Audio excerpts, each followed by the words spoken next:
बाबासाहेब आंबेडकर यांच्या जयंतीनिमित्त मी तमाम नागरिकांना मनापासून शुभेच्छा देतो।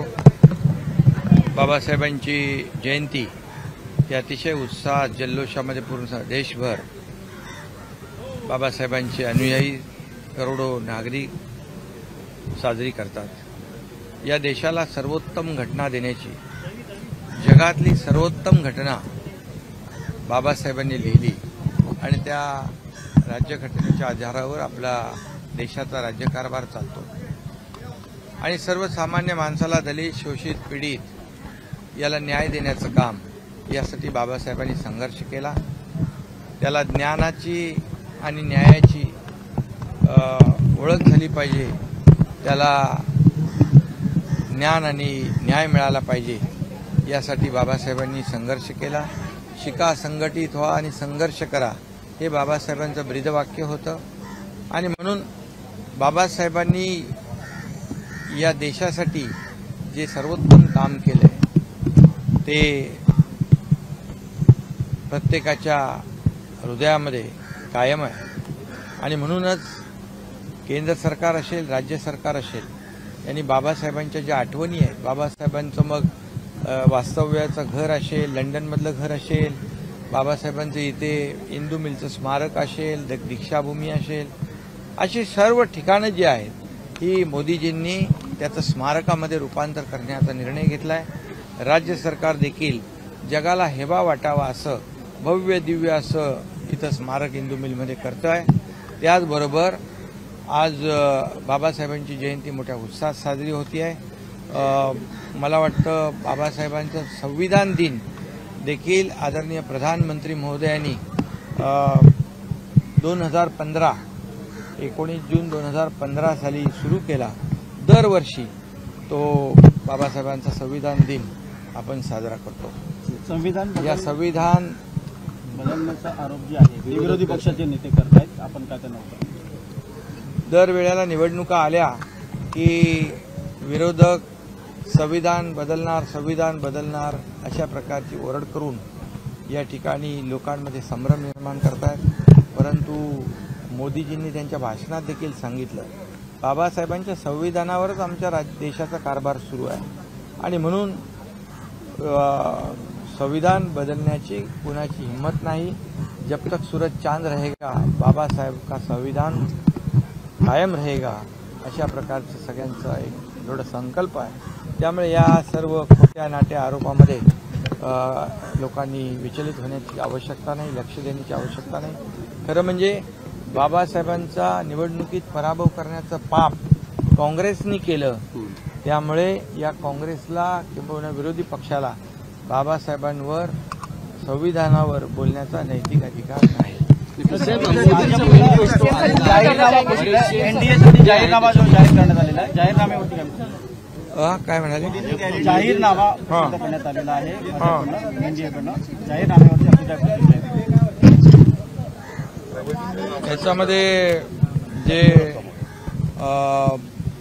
गरीब, महिला, शेतकरी, सर्वसामान्य माणूस हे जे 4 देशाचे प्रमुख घटक आहेत यांच्यावरच मोदीजींनी पूर्ण फोकस केलेला आहे आणि त्यांच्यासाठी या जाहीरनाम्यात देखील मोठ्या प्रमाणावर वचननाम्यामध्ये घोषणा केलेल्या आहेत। गेल्या 10 वर्षामध्ये आदरणीय प्रधानमंत्री मोदी साहेबांनी जे देशासाठी काम केलं ते गेले 50-60 वर्ष काँग्रेसला करता आलं नाही आणि म्हणून 50-60 वर्षात जे जमलं नाही ते 10 वर्षात मोदी साहेबांनी करून दाखवलं आणि म्हणूनच या विकासाच्या कामावर खऱ्या अर्थाने देशाला विकासाकडे नेण्याचं काम, देशाला प्रगतीपथाकडे नेण्याचं काम, देशाची अर्थव्यवस्था मजबूत करण्याचं काम, देशाला जगभरामध्ये मान सन्मान प्राप्त करून देण्याचं काम आदरणीय मोदी साहेबांनी केलंय।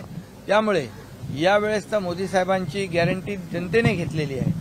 म्हणजे लोक म्हणतात फिर एक बार मोदी सरकार, कारण या पुढच्या काळामध्ये 2047 पर्यंत भारत कसा असावा याचं विजन आहे आणि या वचननाम्यात देखील जाहीरनाम्यामध्ये सर्वसामान्य माणूस याच्यामध्ये फोकस केलाय व त्यामध्ये 80 कोटी जनतेला मोफत धान्य असेल, 25 कोटी जनता दारिद्र्य रेषेखावर आलेली आहे, त्यांचं कल्याण असेल, वीज असेल, त्याचबरोबर अनेक ज्या काही सोयीसुविधा आहेत, या सोयीसुविधा घरं असतील लोकांना, म्हणजे रोटी कपडा मकान देण्याचं काम या जाहीरनाम्यामध्ये आहे.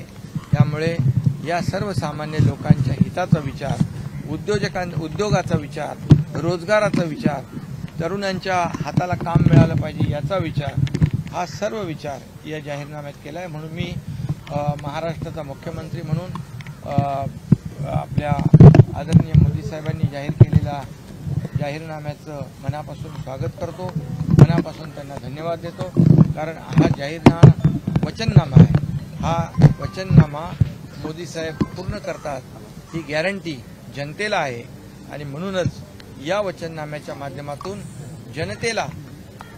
जनतेच्या जीवनामध्ये एक आमूलाग्र बदल घडेल, त्यांचं जीवनमान उंचावेल, त्यांचं जीवन सुखी समाधानी आनंदी होईल. 50-60 वर्ष त्यांनी असंच म्हटलं 1 लाख रुपये देणार, पण इथं तर आज मुद्रा योजनेमधून मोदीजींनी 20 लाख रुपयापर्यंत मर्यादा वाढवलेली आहे. त्यामुळे तुमचा 1 लाख रुपये इथं येईपर्यंत, जसं स्वर्गीय राजीव गांधी यांनी सांगितलं होतं, केंद्रातून आलेला 1 रुपया 85 पैसे एजंट गडप करतात, 15 पैसे मिळतात. तसं इथं नाही, इथं डीबीटी आहे, थेट पैसे बँकेत लोकांच्या शेतकऱ्यांच्या खात्यामध्ये. त्यामुळे त्यांनी टीका करावी, टीकेला उत्तर मोदी साहेब कामाने देतात. साहेब एक मराठी सलमान खानच्या घरावरती गोळीबार झाला. सलमान खानच्या घराबाहेर जो गोळीबार झालाय ते दुर्दैवी प्रकार आहे. मी स्वतः सकाळी 7 वाजता पोलीस आयुक्त, लॉ अँड ऑर्डरचे अधिकारी यांच्याशी स्वतः बोललो. सलमान खानच्या सुरक्षेची काळजी घेण्याच्या सूचना दिल्या आणि मी स्वतः सलमान खानशी देखील बोललो. त्यांनाही दिलासा दिलेला आहे. कुठल्याही प्रकारे कायदा हातात घेणाऱ्याला पाठीशी घातलं जाणार नाही, त्याच्यावर कठोर कारवाई होईल. ज्यांनी केलंय त्याला आमचे पोलीस तात्काळ पकडतात.